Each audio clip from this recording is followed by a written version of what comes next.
दिया हुआ है ख, कविता के आधार पर सही विकल्प के सामने आपको सही का निशान लगाना है। फर्स्ट दिया हुआ है कवि के अनुसार हमें ऊंचे और उदार विचार ग्रहण करने चाहिए।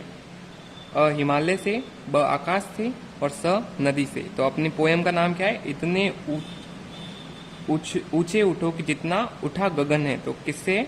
गगन। गगन को अपन आकाश कहते हैं, तो इसका आंसर होगा ब।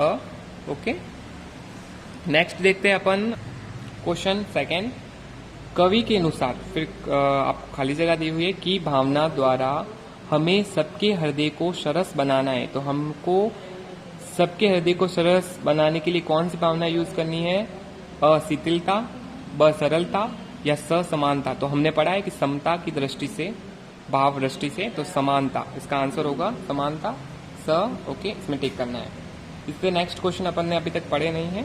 अब देखते हैं क्वेश्चन ग, निम्नलिखित प्रश्नों के उत्तर लिखिए। इसमें सबसे पहले अति लघुत्तरीय प्रश्न, जिसमें फर्स्ट दिया हुआ है कवि किस स्थिति से उठने को कह रहा है? तो कवि कह रहा है अपन को जाति, धर्म, वेश, रंग के भेदभाव को मिटाने के लिए कह रहा है। तो इसका जो आंसर होगा वो होगा, शॉर्ट में है, इसका शॉर्ट में आंसर होगा कि कवि किस स्थिति से उठने को कह रहा है। तो अपने अंदर की जो तुच्छ भावनाएं हैं, जो जाति पाति, धर्म, वेश और रंग भेदभाव से अपने अंदर पनपी है, उस भेद भावनाओं से है, उससे ऊपर उठना है आपको। तो इसका आंसर होगा तुच्छ भावनाएं, तुच्छ भावनाओं। ओके, भावनाओं से इसका आंसर होगा। इसी तरह नेक्स्ट, जैसे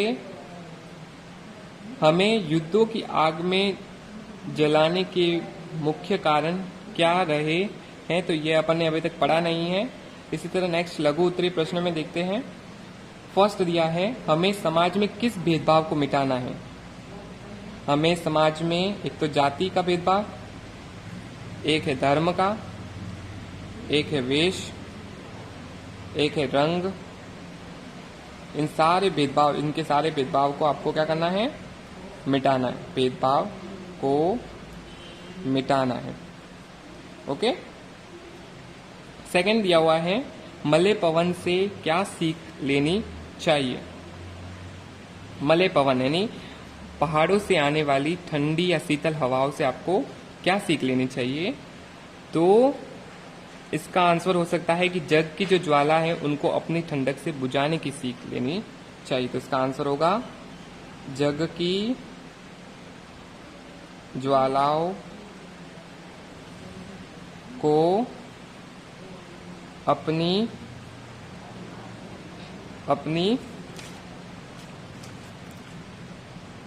ठंडक, इसको मैं वापस लिखा था, ठंडक। ओके, अपनी ठंडक से बुझाने की सीख लेनी चाहिए। इसका आंसर होगा। इसी तरह नेक्स्ट क्वेश्चन दिया हुआ है इतने ऊंचे उठो कि जितना उठा गगन है। इसमें ऊंचा उठने का क्या अर्थ है?